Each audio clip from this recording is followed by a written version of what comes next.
Her er Bettina. Hun er ved at starte sin helt nye computer op. Hey Henrik, computeren spørger, om jeg vil acceptere cookies. Cookies? Småkager? Det lyder da meget godt. Frikadellerne. Harley Davidson motorcykler. Henrik får øje på en reklame fra et flyselskab og klikker på banneret. Man skal bare tilmelde sig med navn og e-mail. Ja. Henrik klikker sig videre og ind på Expresses hjemmeside for at læse nyheder. Så skal vi spise.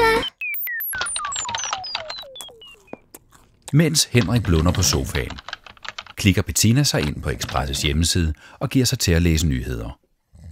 Bettina mindes ikke før at have set reklamerne på Expresses hjemmeside, hvor hun ellers er inde flere gange dagligt for arbejds-PC'en. Henrik, kom lige, den siger mærkelige lyde.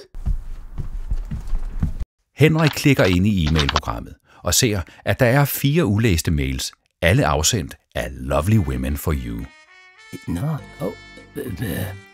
Mailen er stilet til Henrik, og af teksten fremgår det, at han er med i puljen, der kan vinde en overnatning på et hotel i Nice, hvor han nemt kan finde sig en ny livspartner blandt et stort udvalg af unge, smukke kvinder. Hvad er det her for noget, Henrik? Hvad har du gang i? Det ved jeg ikke. Computeren er på en eller anden måde registreret.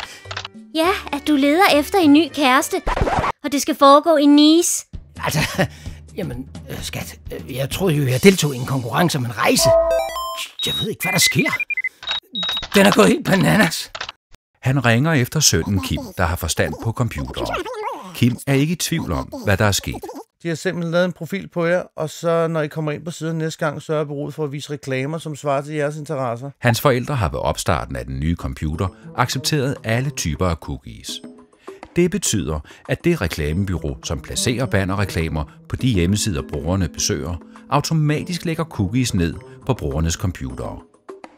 Cookies, som holder øje med og registrerer, hvad brugerne interesserer sig for på hjemmesiderne. Vil det sige, at du har været inde og se på unge kvinder? Jeg kom jo bare til at klikke en lille smule på et reklamebanner, og så kom jeg derind. Jeg skyndte mig ud igen.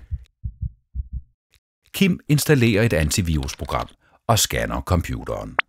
Puha, I har virkelig fået en avanceret cookie på halsen der. Virusprogrammet har fundet og slettet den 10 forskellige steder på computeren. Problemet er bare, hvis den ligger et sted endnu, som virusprogrammet ikke har opdaget, så vil den kopiere sig selv næste gang I besøger den hjemmeside, der har lagt cookien. Og så vil den igen ligge til 12 forskellige steder og sørge for, at I får mails fra steder, I ikke ønsker.